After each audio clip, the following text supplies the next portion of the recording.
I know I'm a little bit late in putting this video out, but I read a grand total of 960 books in 2023, so here is every single one of them. Here are every single one of them? I'm tired. I'm too tired to be grammatically correct. I'm so sorry. An Author's Odyssey by Chris Colfer, what I'd consider to be the weakest installment in a pretty solid series. One of Us is Lying by Karen M. McManus, an addictive, fun, cheesy high school thriller. Good for what it is. One of Us is Next by Karen M. McManus, nowhere near as good as the first one. The Bell Jar by Sylvia Plath, a classic with beautiful prose. The Road to Oz by L. Frank Baum, not my favorite Oz book, but still a great time. Worlds Collide by Chris Colfer, not a perfect series finale, but a pretty decent one. The Catcher in the Rye by J.D. Salinger, I adore this book. The main character wasn't necessarily someone I would want to go out for tea with, per se, but I thought he was incredibly interesting to read about, and I really appreciated the themes of loneliness and fear of growing up. The Stepford Wives by Ira Levin. This wasn't something I was crazy about when I first read it, but over time, my love for this story has grown and grown. Also, there was this maybe 2-week period back in spring when I tried to do my eyeliner like Catherine Ross from the movie every day. That should be embarrassing, right? Beasts and Beauty by Soman Shainani. This is an anthology of fairy tale retellings, some better than others. All I really remember was Peter Pan being a flat-out soap opera. It was a pretty solid book overall, though. The Miraculous Journey of Edward Tulane by Kate DiCamillo. This was my favorite book when I was a little girl, and I'm really glad I always make the effort to reread it every year. Fast Times at Ridgemont High by Cameron Crowe. Time to embarrass myself even more. The reason I decided to read this book in the first place was because I saw this interview with Daniel Waters, the guy who wrote the movie Heathers, and he cited this book as a very minor inspiration for the film. So, being the Heathers fanatic I was, I searched up the book, planning on only reading a couple pages, and wound up reading the whole thing. Yes, I read it online, likely illegally pirated. That's not something I ever do nowadays, I swear. This was kind of a weird read, though. If it was based on true events and real people as it claims, a lot of stuff included feels kind of questionable to me. I know that the book was at least to some degree fictionalized from whatever pieces of reality was based on, but some of the stuff in here being allegedly based on the lives of real kids the author knew, it just sits kind of oddly with me. But hey, that could very well just be me being overly sensitive. I can't lie though, it was a deeply entertaining read, and I really enjoyed the whole 1980s high school vibe. Stardust by Neil Gaiman, one of my favorite books of the year, as well as one of my all-time favorite standalone fantasies.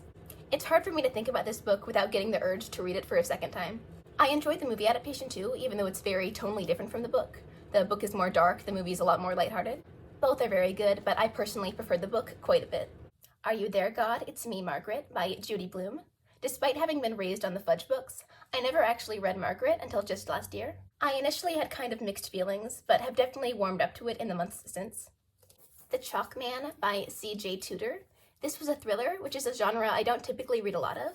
It wasn't bad, but it wasn't particularly memorable either. Confessions of an Ugly Stepsister by Gregory Maguire. This is a historical fiction retelling of Cinderella. It took me a little while to finish, but I really liked it. The Taking of Jake Livingston by Ryan Douglas. I think this book had a really solid premise, but parts of the story to me felt underdeveloped and unmemorable. Still an enjoyable enough reading experience, though. Six of Crows by Leigh Bardugo. I absolutely understand all of the hype surrounding this book. It was well written, had richly developed characters, and kept my eyes glued to every page without fail. We Are the Ants by Sean David Hutchinson. I know I was really harsh on this book when I first read it, but in hindsight, I really don't think it was all that bad. I think perhaps I was just bitter I paid full price for a mediocre at best book.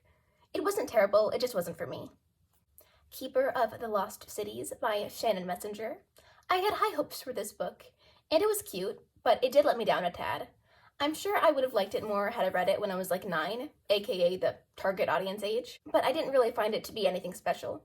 I don't see myself reading the rest of the series, but I'm not mad I read the first one. Cat's Cradle by Kurt Vonnegut Jr. This was the first Vonnegut book I ever read, and to this day still remains my favorite. An excellent, absurd, satirical sci-fi comedy. Crooked Kingdom by Leigh Bardugo. In my opinion, this wasn't as great as book 1, but I still very much enjoyed it. Alice's Adventures in Wonderland, the Little Folks edition by Lewis Carroll. I've read the original Alice in Wonderland countless times, so of course I had to read this variation abridged by the author himself. It was precisely how I expected, just like the original book, but shorter. I still have to read The Little Folks Through the Looking Glass. Blackout by a bunch of different authors.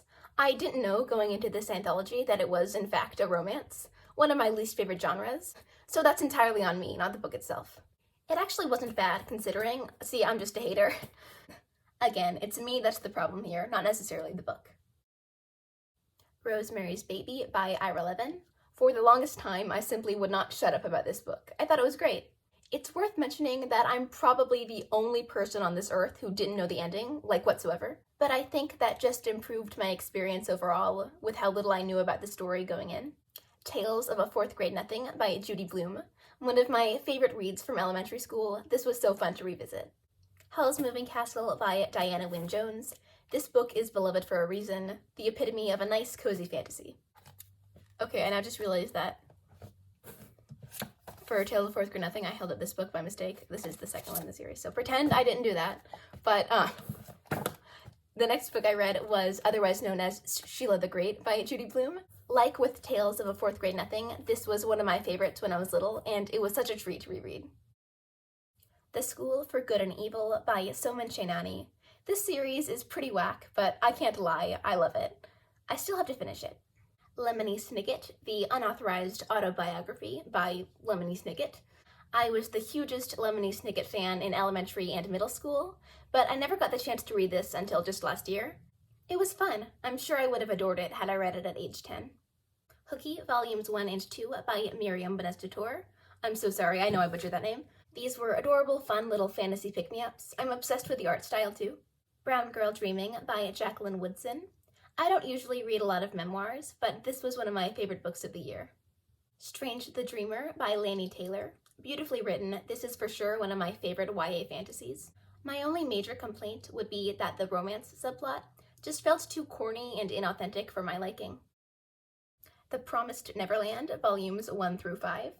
At the beginning of June, I'd fallen ill and had to stay in bed for a couple days. I was in the mood to read, but didn't have the brain power for full-on novels, so I decided manga would be a safe option, even though it's a medium I'm not at all well-versed in.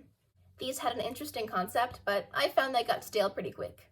Apparently, according to what I have written down, Volume 4 was my favorite, and Volume 5 was my least favorite. Do with that information what you will. Snow White with the Red Hair, Volume 1. Like with The Promised Neverland, I was sick and in bed when I read this, so I don't remember a ton. I know I enjoyed it well enough, though. God Bless You, Mr. Rosewater by Kurt Vonnegut Jr. Not quite up to par with my beloved Cat's Cradle, in my humble opinion, but still clever, entertaining, and solid overall. The Perks of Being a Wallflower by Stephen Chbosky. I might feel differently about it if I read it now, but when I did read it, I really liked this book. I'm not generally a huge YA contemporary fan, but this was an exception. Flowers for Algernon by Daniel Keyes, one of my favorite books I read all year. A brilliantly executed story on knowledge, morality, and life as a whole. I will say, however, that the 1968 movie adaptation, despite some nice cinematography, completely missed the mark. I mean, I did only watch the first half, but still. A World Without Princes by Soman Chainani. I wasn't crazy about the first half of this book, but I found the second half a lot more intriguing and fun. Also, my girl Sophie carries this entire series on her back. I swear, she's the only character who isn't insufferable. A Court of Thorns and Roses by Sarah J. Maas. I did not like this book one bit, and would pay a great sum of money to have returned to me the time I spent reading it. The Tea Dragon Society. This book was cute. I really enjoyed the illustrations.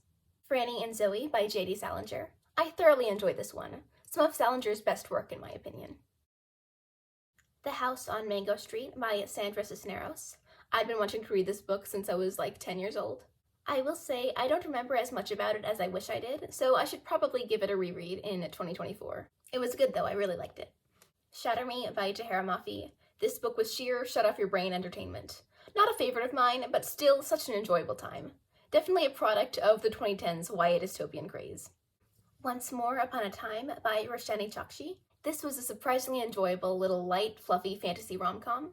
I'm not generally a huge rom-com fan, but chances are if it's set in a fairy tale setting, I'll have a good time. It was really fun, I'd recommend it.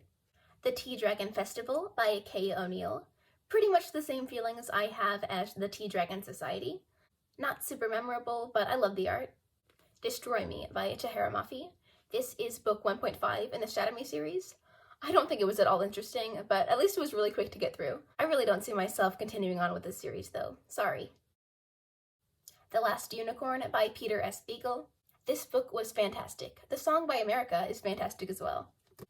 Looking for Alaska by John Green. I've never really been much of a John Green fan, but I've never really been too much of a hater either. Actually, that's a lie. I've definitely been a little bit of a hater in my day. I'd say this is probably one of the better books of his I've read, at least in my opinion. It was very corny in a trademark YA contemporary sort of way, but I still found it entertaining. I'm glad I got the chance to read it while I'm still in high school because it feels like everyone and their mother has read this book before they turned 18. The Phantom Tollbooth by Norton Juster. This book was the perfect combination of wit, wordplay, and whimsy. I'm kind of upset I never read it when I was little. I know for sure I would have loved it. Son of Rosemary by Ira Levin. I could rant to you for hours about how much I detested this book, but I'll spare you. Once Upon a Broken Heart by Stephanie Garber. This was an absolute cheese fest, but you know what? It was fun. I'm not exactly passionate about the story or the characters or the world, but I had a good time reading about them. I was able to look past the nonsensically woven plot and enjoy the fantastical atmosphere. I'm a firm believer that we should be allowed to like books just because they're fun. Slaughterhouse-Five, classic Vonnegut. Funny, smart, still not as good as Cat's Cradle. I will say that some of the humor in here was the slightest bit lowbrow for my taste, but that's really just me nitpicking. Go Ask Alice by Beatrice Sparks. If you are not familiar with the backstory of this book, it is off the walls, like it's completely unhinged. Essentially, the author published it anonymously and marketed it as the actual diary of a real-life teenage drug user, which feels mildly misguided at best and straight up devoid of ethics at worst. Would I recommend it to anyone? Absolutely not. Did I enjoy it? More than I like to admit. Did I buy/read it just for the title?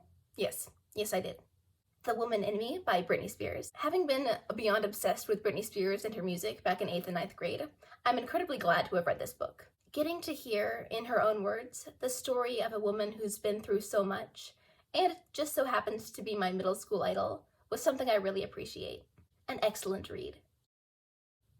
The Ballad of Never After by Stephanie Garber. This book was somehow 10 times cornier than the first, but I still enjoyed it just as much. A Clockwork Orange by Anthony Burgess. One of the most uniquely written and honestly best books I've read all year. I love this one. Goldilocks Wanted Dead or Alive by Chris Colfer. Even though Goldilocks has never been my favorite character, I still really enjoyed getting to be back in the world of the Land of Stories. This book serves as a spin-off/prequel to that series. I thought the art style was really pretty at first, but it became more and more off-putting and, dare I say, sloppy the further along the book went. That's not meant to be any slander towards the artist. It's clear he's very talented. Something tells me he might have had a bit of a tight schedule, though. One of Us is Back by Karen M. McManus. I had hoped this would be better than its predecessor, One of Us is Next, but this book really just left me bored and disappointed. I really do think One of Us is Lying would have been better off left as a standalone.